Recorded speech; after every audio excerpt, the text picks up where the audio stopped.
Hi, I'm Evan Turrell and welcome to Eagle News. The Pride of Belpre Marching Band earned a rating of 2, which is an excellent, at the OMEA state competition on Saturday, November 4th. This was the second year in a row that the band qualified for state. Performing their show, Bump in the Night, the band qualified in 5 out of their 6 competitions in this season. At state, both percussion and color guard received a superior rating, the highest that can be earned. Impressively, Belpre was one of the only 13 Class C bands, the smallest class, to qualify. Next year, the band hopes to make a return trip to the state competition. Boys cross-country team's season ended on Saturday, November 4th at the Division III state meet. The team was projected to finish 12th. Setting a goal of placing in the top 10, they finished 9th, the highest finish at the state meet in school history. Junior Blake Rogers earned All-Ohio honors by placing 6th with a time of 16:06. Nick Diaz, Blake Rogers, Johnny Miller, and Carter Norman earned academic All-Ohio honors. The team will return 4 out of their top 5 runners next year and hope to make another trip to the state meet. Could you please tell us your name, sir? My name is Robert Mellon. My name is Eric Clark. Yes, Douglas Mitchell. Could you please tell us the year that you graduated? I graduated in 1977. I graduated from Belpre High School in 1985. I graduated right here in 1969.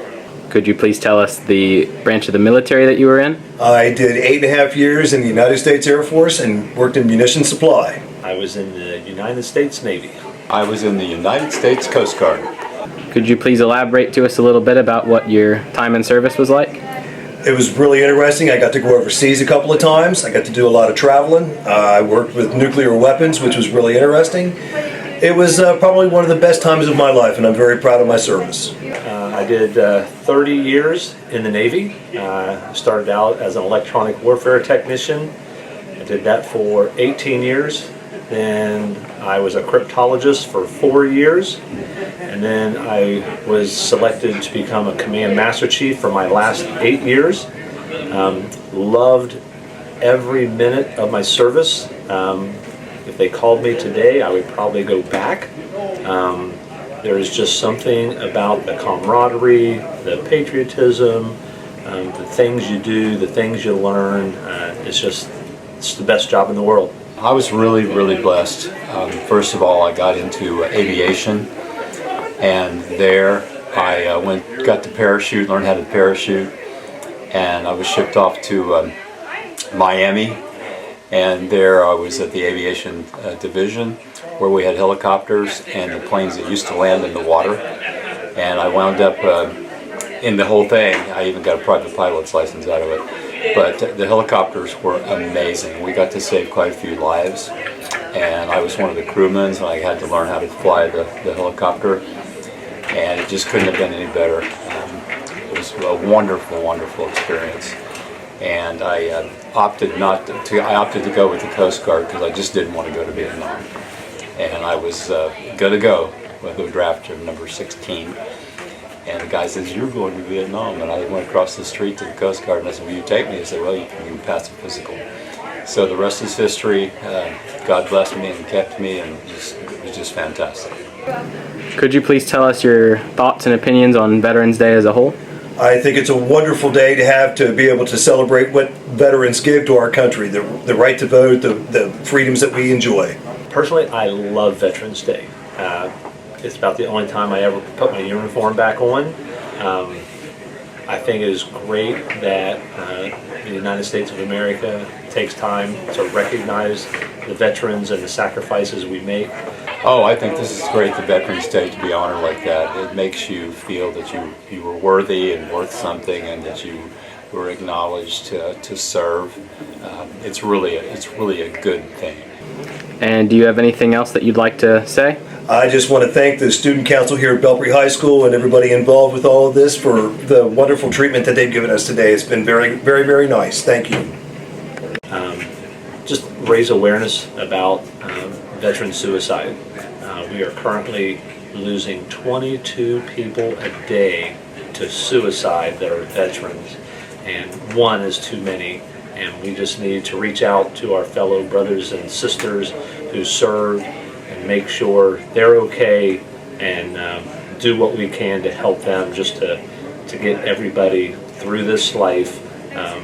Everybody has a purpose, everybody has a place, And sometimes people just need to help define what that purpose is in life.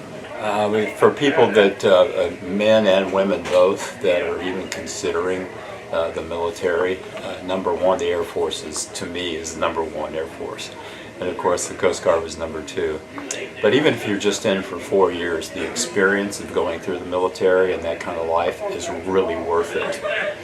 And there are a lot of benefits when you get out. I've had some medical issues later on in my life, and everything was paid for. It's just incredible.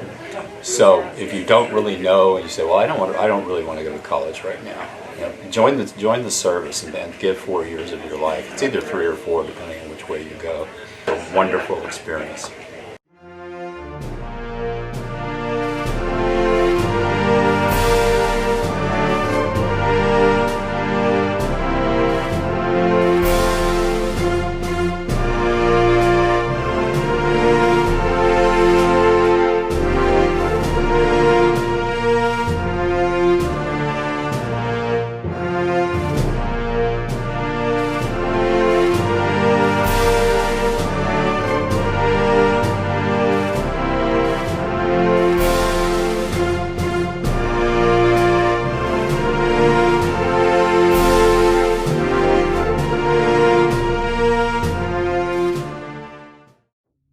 Hi, my name is Evan Turrell, and today we're here with Scott True.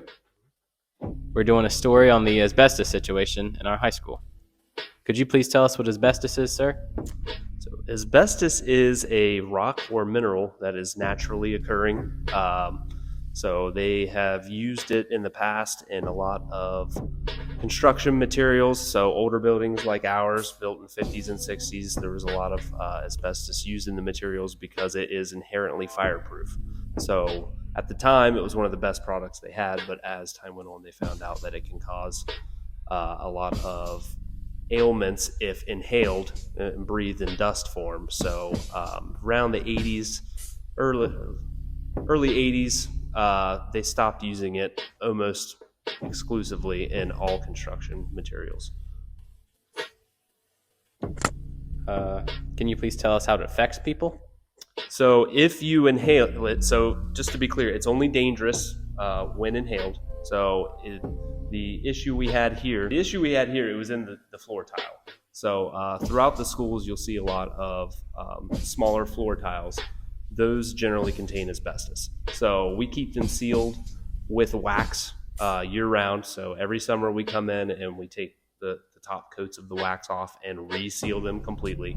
So there is no existing danger unless it would start breaking up and it essentially gets pulverized into a dust form. And then you have to also kick up the dust and then breathe it in. So typically it's a longer exposure to that dust that can cause lung problems like lung cancers, mesothelioma, things like that. So again, this was a precautionary measure when we noticed the tile was getting to, I'd say, end of life, started to see some cracks underneath the wax. So we decided it would be best to go ahead and just remove it and avoid any type of risk. Can you please tell us how the sealing you had here protected us from the asbestos? Yeah, so it is a wax-based material that we spread all over all of the floors every summer. So it literally seals out moisture from getting into the tiles and also keeps any dust or things like that underneath the wax as well. And it protects the tiles from even breaking in the first place is what it does. Would you say there are any worries for us as students with asbestos in the future? No. Again, it's only dangerous if it gets pulverized and becomes a dust essentially. So we do a really good job, I think, of keeping everything coated as best we can. By all means, if you guys see any asbestos, it's 9x9 tiles. So you'll see in lots of classrooms. There are 12x12, which is the bigger one. That's not the one I'm talking about. They're smaller, like we had in here. But that typically is an asbestos containing tile. And if you do see one that has broken loose, definitely, let us know. We are allowed to remove small portions of it ourselves, and then we can clean it, and make sure that no dust gets out. But Typically, it's cleaned also. So when they came in and removed this, they remove it while it's wet. They spray everything down with water. So any dust that they would have created while scraping it up it's all trapped underneath the moisture. So they're spraying everything down with water and keeping the dust on the floor as they're removing it. So even during the removal, which all took place on Friday when the kids were in the building, I would say the risk of dust even on that day was extremely minimal. And then we had to send, they do floor swabs and things like that. After they're done, we have to send it to a lab to see if it still contains asbestos before we could even remove the containment field, which is what you guys saw. So the plastic that was left there was just the containment that remains until the lab comes back with new results. So the work was done. All the asbestos was removed on Friday. No one was in the building. So, All right, that's all we had to ask. Thank you for coming on. you're welcome. What do you like about broadcasting class? None, I hate it here.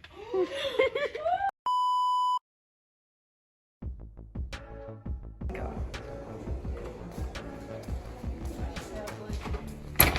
Hey, Miss Pence. Hey, Izzy. So, what is broadcasting? Well, welcome to broadcasting class. Here we make Eagle News, and it is a great opportunity to learn some new skills and get to work with really cool equipment. We have iPads, MacBooks, a really nice camera to film, and a wide variety of things. You can be on camera, you can be filming, you could be an editor, or even a writer. So we're looking for people with a variety of interests and skill sets. Thank you, Miss Pence. Thank you. Hello, Miss Egger. What do you know about broadcasting class? I think the best thing about broadcasting class is that it's an opportunity for people to kind of be creative. So maybe you wanted to do your own podcast for sports or a podcast for gaming, something like that. This is a great place for you to come and film that and put that, we can put that as a standalone on our Eagle News page, or it could potentially become part of our Eagle News. Thank you. We have Patrick on the street, and then we have more editors with Bailey. Just working on arranging the SD card file. Oh, thank you. What are you doing, Abby? I'm supervising Bailey because we all know she can't be trusted. Thank you. The boys cross country team qualified for the state meet for only the second time in school history by finishing as regional runner-up. What do you like about reporting the news? So I'm mostly a sports guy, really. Most of the stuff I talk about, and I really like sports. I like to play sports in my free time, not really for any teams specifically. So that's one part of it. I just really enjoy talking about them. But second is also a lot of people, especially regarding things like cross country, like people are doing really good out there. They're getting like new personal bests and really like pushing what like you think a person can be, and I think it's really great that we can acknowledge those people's accomplishments and share it with the school, and maybe promote other students at our school to push for that goal as well. Thank you. Now, Marco Cibola and Nolan Vila rounded up the top 7 Life Church shirts and Teams Alternative. Hi, my name is Patrick, and this is Patrick on the Street. What is your favorite candy? Probably the caramel apple sucker thing. Oh my god, I love those ones. Those are so good. Okay, and then let's go.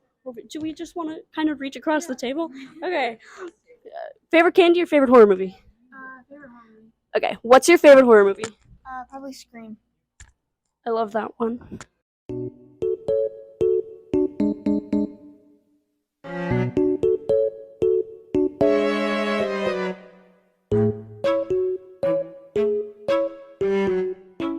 What's your favorite candy? Jolly Ranchers. Reese Cup.